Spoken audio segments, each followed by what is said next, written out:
Hey, we're on Ministry of Buzz. That's right. We haven't got Mike here, although Mike's in the station, in the studio today. Say hi, Mike. Hi, Mike. Hi, Mike. Hi, Mike. He is here, see? But I am. guess what I did, Gary? What did? I got Adrian Pond to come in and talk about the ripple effect. He's our friend on Facebook. Yay! Yes. I was just going to say, I've seen his picture. Yes. And now I'm seeing him animated.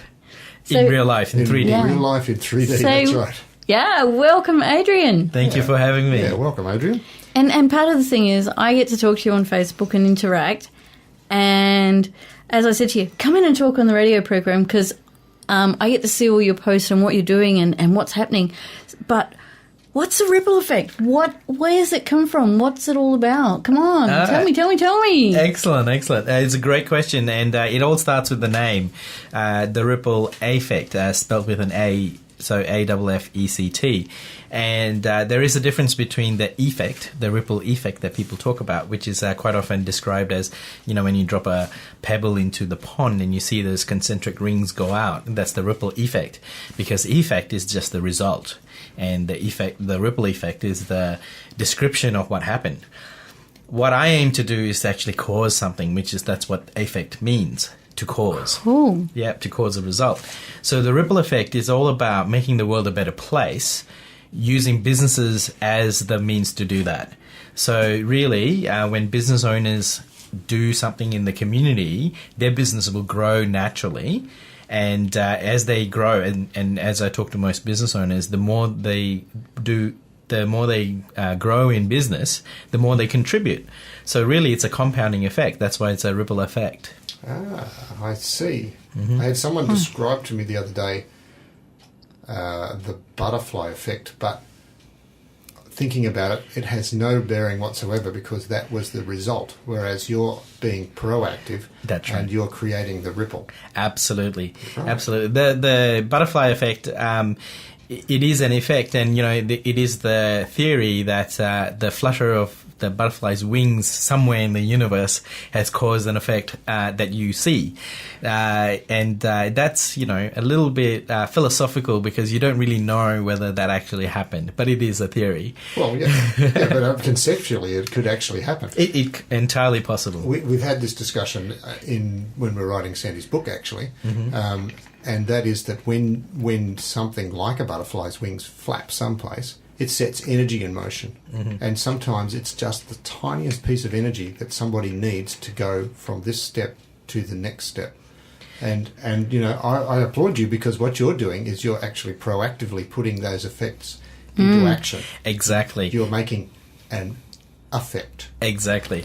To affect the whole point of the whole point of doing this is to, rather than random acts of kindness, to actually be deliberate acts of kindness. I like it.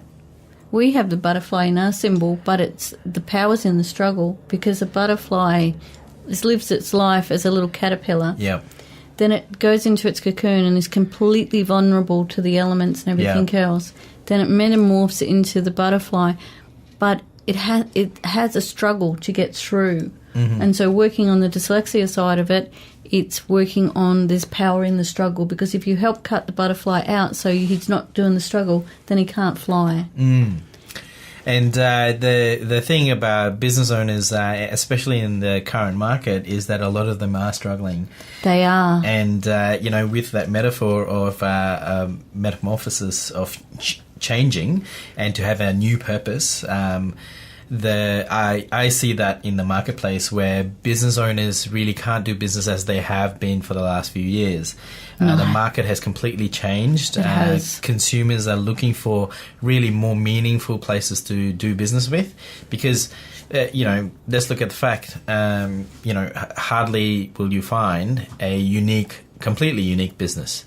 I mean, even the iPhone's not really unique because there's, a multitude of phones who can actually do the exact same thing. So your business can't really be truly unique, and customers can get your product or service from anywhere.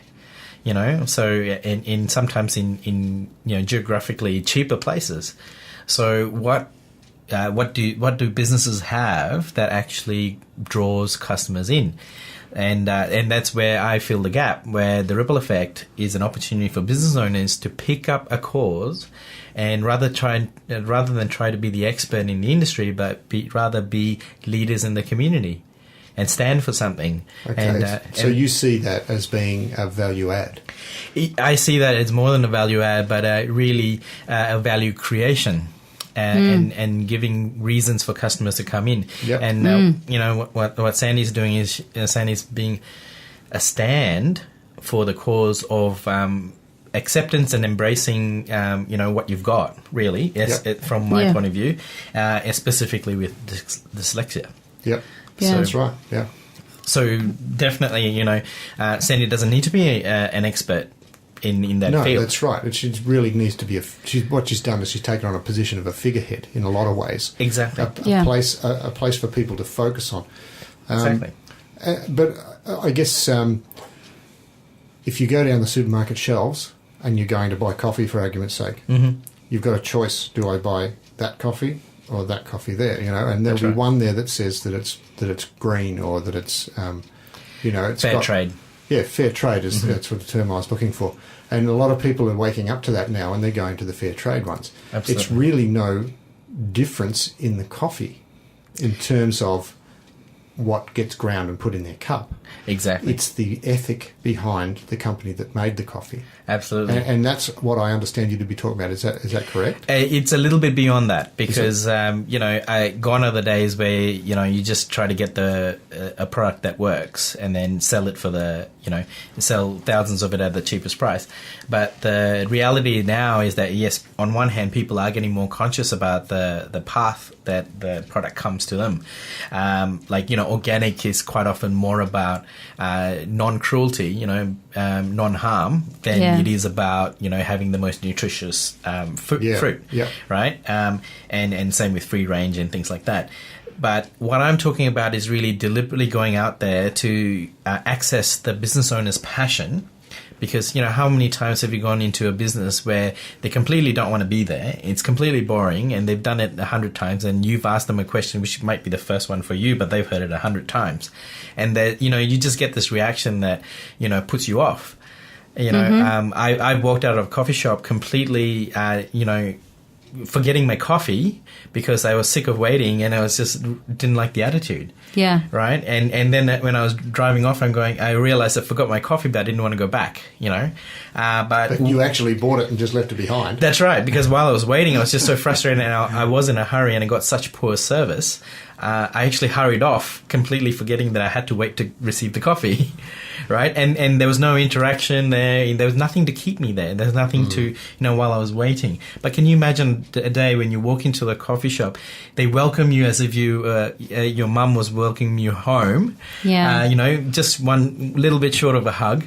They knew which coffee you were going to have. They asked you, whether they could value add, add a vanilla flavor or something like that. And, really have some reason to interact with you while you're waiting. You're a person. You're not just a number. And that's where I've been talking to Adrian on the Facebook, and it's been I love what Adrian's doing, and I love how he's impacting the business and getting people to be passionate again. And that's one of my big things is the passion. I love passion. And that's everything. I read what Adrian's doing, what I know of Adrian, where he's going, who's he's touching in lives, people, everything. It's been fantastic. And I know we've got to go to a break, and I'm super excited about passion. So, Gary, you need to find a song about passion. I do. I can find something about passion, but there's just one thing I want to say. You said a little bit short of a hug. Yep. I'm kind of thinking that if you had a coffee shop and they greeted you with a hug, I'd go. That would be a point of difference. I'd go. But you could also weird people out. But, it might be a good filter. Get rid of the people you don't want to deal with. Just on that idea, if that coffee shop was my client, what I would train them to do is probably have a sign that says free hugs, redeemable, and maybe have a bit of fun, maybe have a voucher that they could give away. Free hugs redeemable at this coffee shop, and that way the next time they come in, it's the second time they've seen this idea, and then maybe they'll be open to it. That's right. Yeah, like that idea. I want to explore that some more. Yes, we'll come back to after the break. I think we've got to explore this more. Yes, I've got a couple of ideas actually. Anyway, after the break. after the break.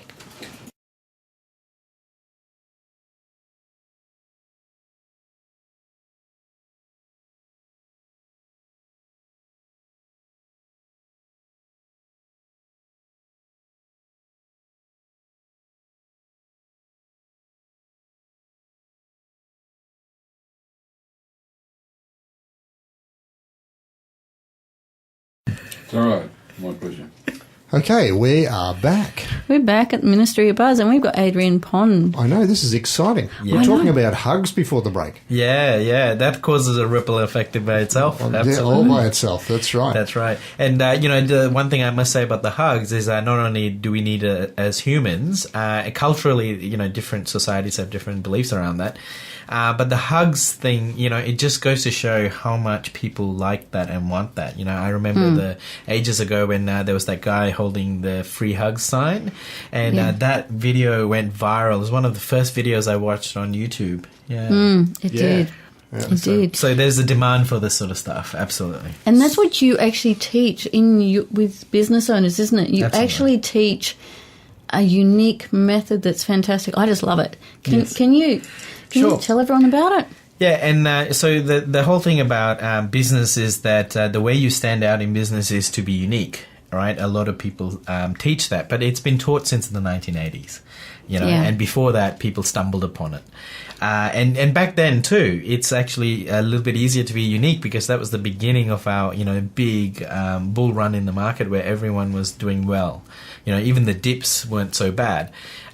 Whereas now, pretty much a lot of people are in business and a lot of people are providing the same service and, they struggle to be unique and so they try to add this or take that away and simplify things and so forth. They also do some really gimmicky things which are fun and, that attracts people, that novelty factor. But what I'm doing is I'm creating more meaning between the business and the customer. Right? A meaningful interaction, just as you would with a parent and child, is only meaningful because of the relationship. So this also fosters a different kind of relationship. And when the business owner accesses their own passion, that's very contagious in itself. But when they access their passion in a very useful way, which is picking up a cause or picking up a charity, that's when they start to be able to create meaning for their customers. Then their customers, when they go and buy coffee, for example, they're not just buying coffee, they're actually making a difference when they do it. And that is precious and that is gold. And, so few people do that. But also beyond that, it's the experience. Oh, absolutely. I mean, Tom's Shoes is a great example where when you buy one pair of shoes, a child in need gets a pair. So really, the association is that when you buy a pair of shoes, you have literally put shoes on someone else.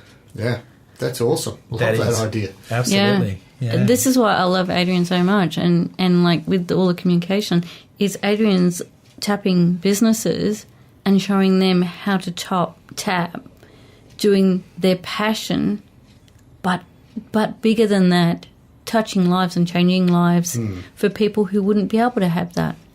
Absolutely. Are you mainly focused on small business? Small and medium-sized businesses, because what I've done is I've taken some of the branding strategies that corporates who have a lot of budgets to use, but because small and medium-sized businesses don't have those big budgets, I look for leveraged ways to create the same outcome. So, having a competition, for a big company is really easy to spend $30,000 on a prize and the whole campaign, whereas a small business owner can't do that. So, when we start to look at teamwork, we start to look at other people, and, teamwork only works when we're all going for the same goal. And the whole thing about when it's just about money, it's also very empty, and that's when most people argue about money, right? We know that most divorces happen mainly because of money and poor management of money. So money is not the answer. Whereas if you can all gather towards a cause that we all believe in, something like like what you do with dyslexia, that's a very hidden problem that a lot of people suffer but may not admit that. There's depression, there's youth empowerment, there's so many causes that that lead to problems, but when you pick up the cause and create a solution for that, you now give more than one reason to come and do business with you. That's right. Yeah.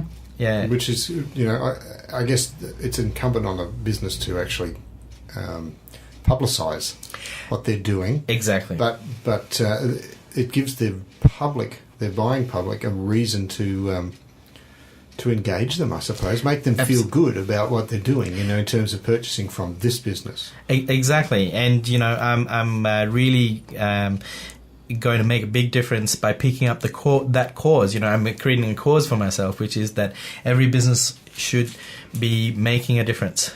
Without giving away all your strategies, sure.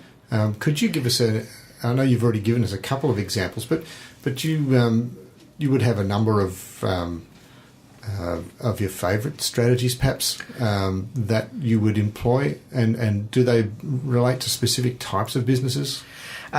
Look, seriously, any business owner who's really passionate about a cause, I will work with them to personalize a specific strategy that they can apply for.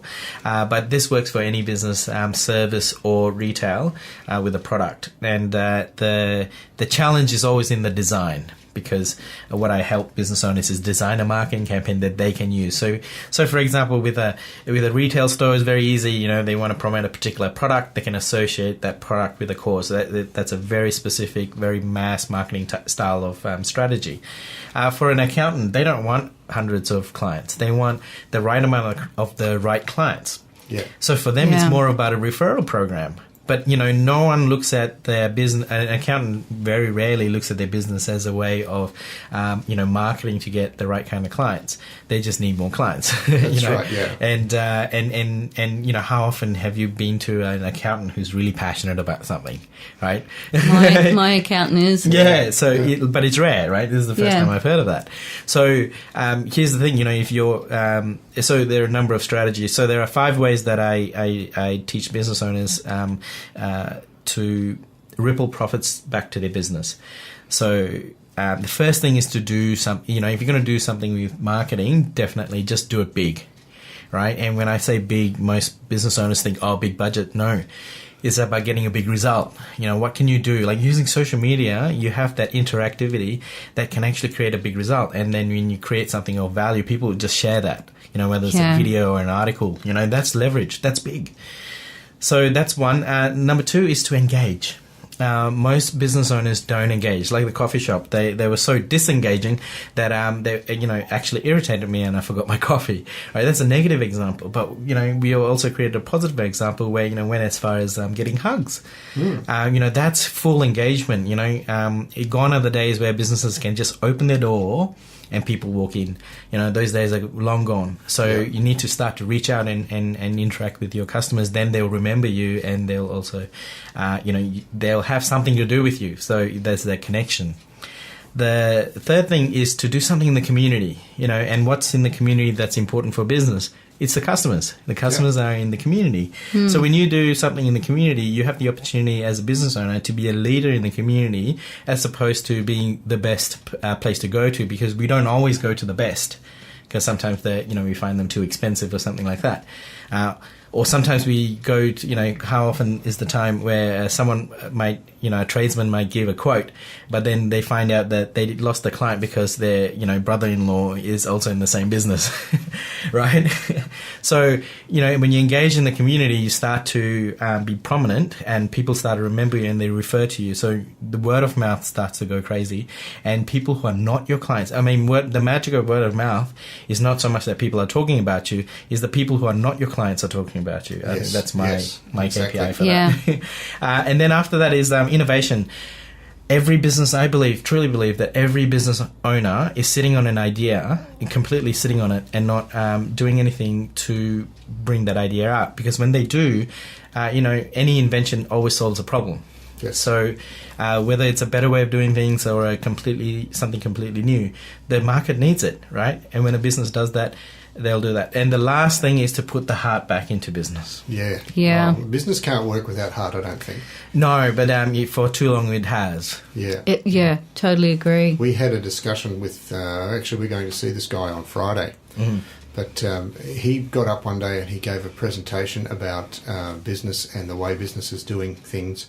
And his point of difference was that there were never deals done on trust anymore. Everybody had a piece of paper. They were going to sign it and hold you to it, and they were going to litigate against you if you didn't do what you said. You know? But reality is, things weren't done that way in the past. They were done by two gentlemen, right? Shaking your hand. Standing on their word, shaking hands and agreeing to an outcome. And as soon as that was done, that's what would happen. Exactly. There was never any second guessing.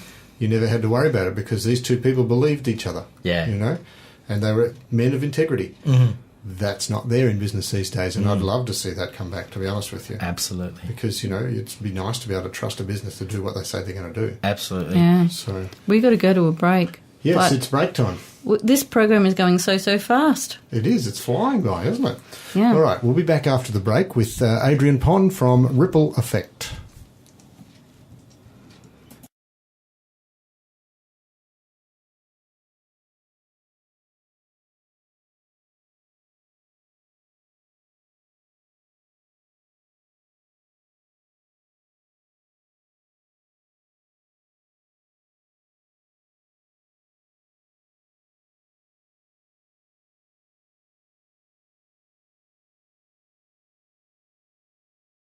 All right, we're back. We're back. And we're back with Adrian. That's right, on the Ministry of Buzz. We've got Adrian Pond in the studio, and he has a business called The Ripple Effect.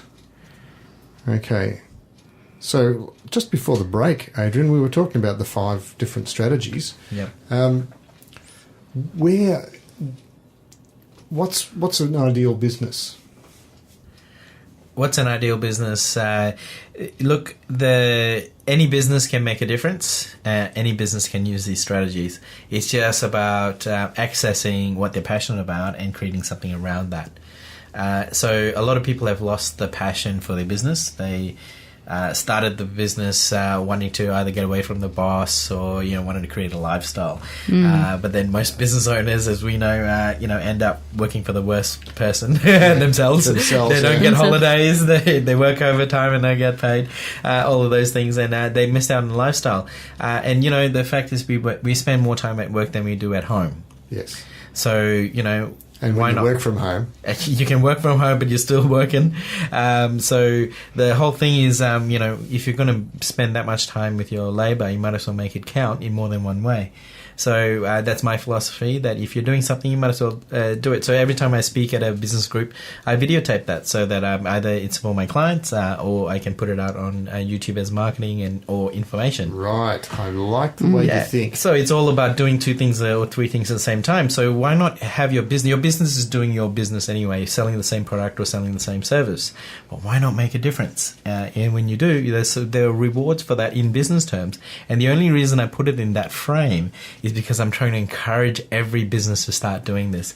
My goal in the next 5 years is to have 10% of the developing world be making the businesses in 10% of the world contributing, making a contribution to solve some social issue. Yes, I agree.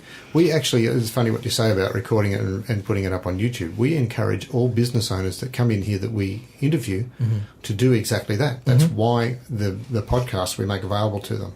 Absolutely. But the surprise is that very few take it up. That's right. And, and that's just the basics of marketing. So all I'm doing is taking the basics of marketing and applying it to making a difference. Because most marketing is applied to making profit. And, we've been over-marketed when it comes to that. Yes. Yeah. How many newsletters that we have that's all, me, or advertising or billboards, things like that. So, yes, entertainment does work. That's why we have exciting TV ads that are funny or exciting or, really luxurious. But, those don't have a diminishing effect. But when you have something that people believe in, that's a different tone. It's cause-driven. Yeah, completely cause-related, cause-driven, and associated with the business, then you become a place to be as opposed to somewhere just to get stuff. Yeah. I got a question. Yeah. Can an online business Oh, absolutely. An online business probably has more power to create engagement in multiple ways. But, it's just a different proposition, and it's just the way you design it. So while we might do physical hugs at a coffee shop, that would make the coffee shop different. Online, you'd have to do it a different way, you know. I was thinking about this actually. It's funny that you bring this up because there is software out there that allows you, when you connect with people, to actually automatically give them something. Now, they call them autoresponders, right? Yep. But that gift that you give them might be an information product, or it might be a voucher, or it might be some physical gift which comes out to them in the mail, That's right. And these sort of things are above and beyond. It's sort of become a bit unexpected. There's a program out there called Send Out Cards. I don't know whether you've heard of it. Yes, I have, yes. But it's actually an online business. That's right.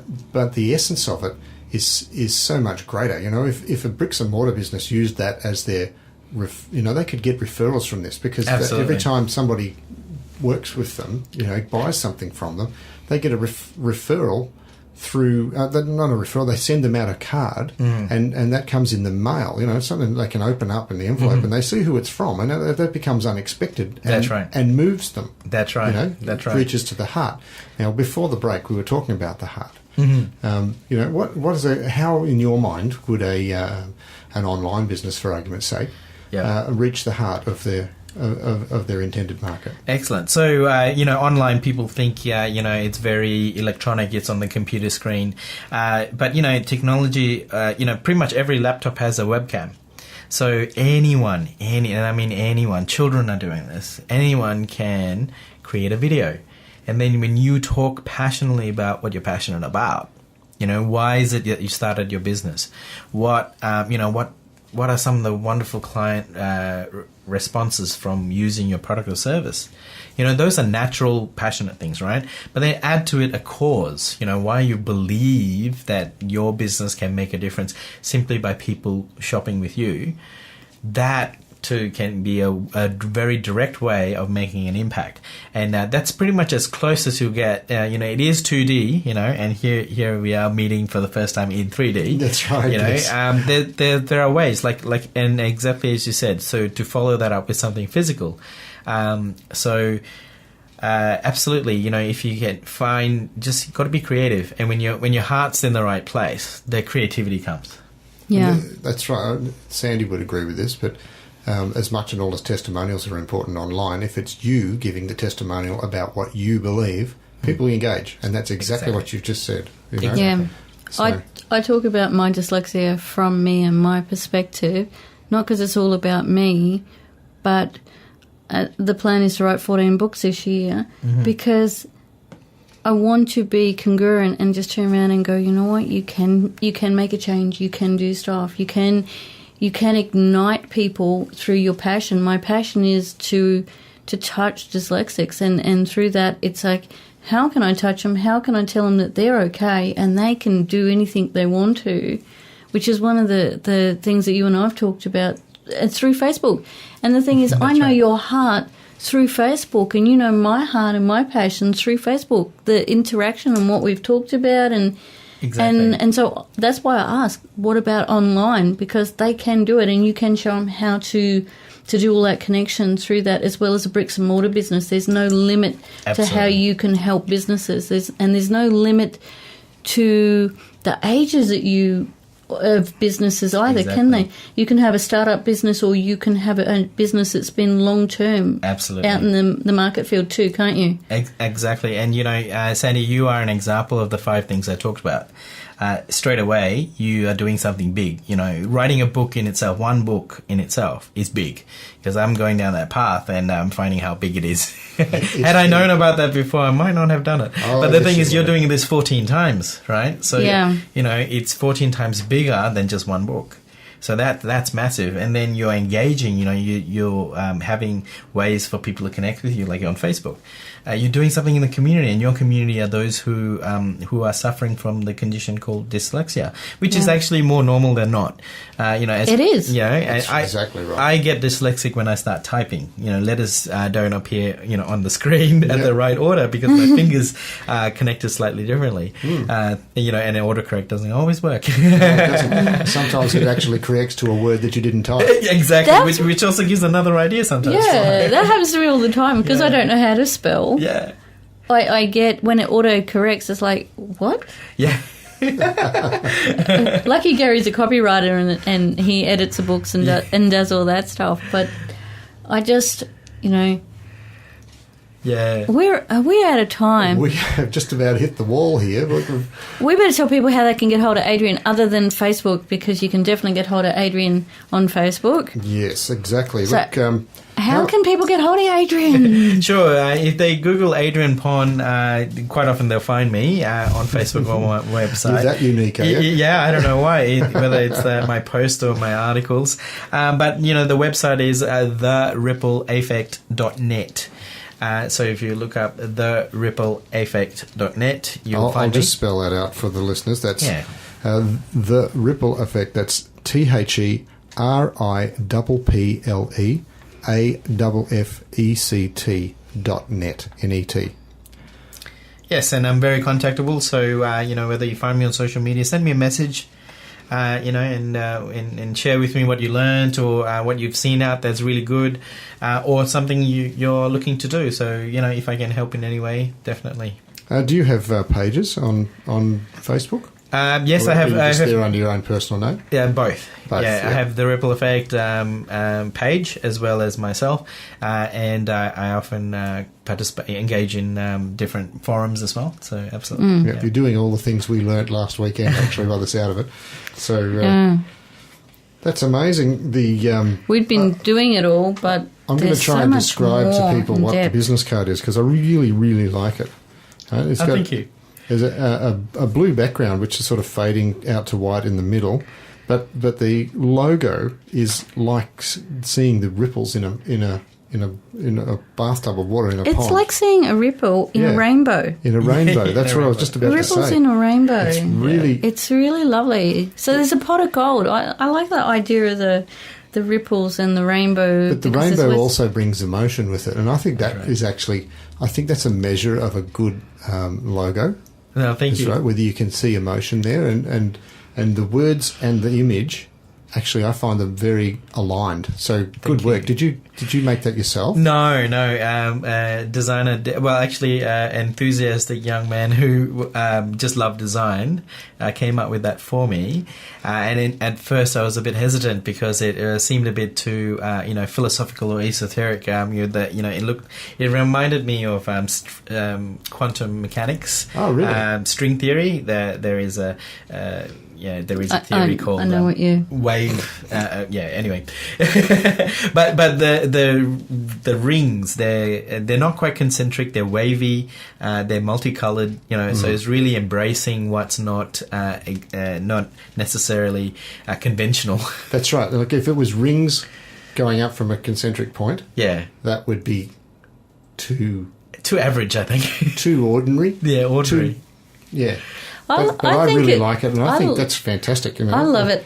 It reminds me of the planet Saturn. Oh, right. Because you've got the planet, and then which is the ripple effect coming out of the centre with all of the rings rings are there because of the magnetism. And so Saturn is always being gravity. And how I see Saturn is always being hugged, and that's how I see you working with businesses. Is you teach them how to hug the world, and you teach them how to hug society and care about fellow man while you're doing business. And to me, I just think I'm so excited that you in your busy schedule that you're able to come in today and be here. It's just look, this interview has gone past way faster than I expected, and we are over time by a few minutes now. But look, thanks so much for coming in and spending the time with us, Adrian. It has been an absolute joy to have you in here. Thank you. And Sandy would agree, wouldn't you, Sandy? Yep. Yeah.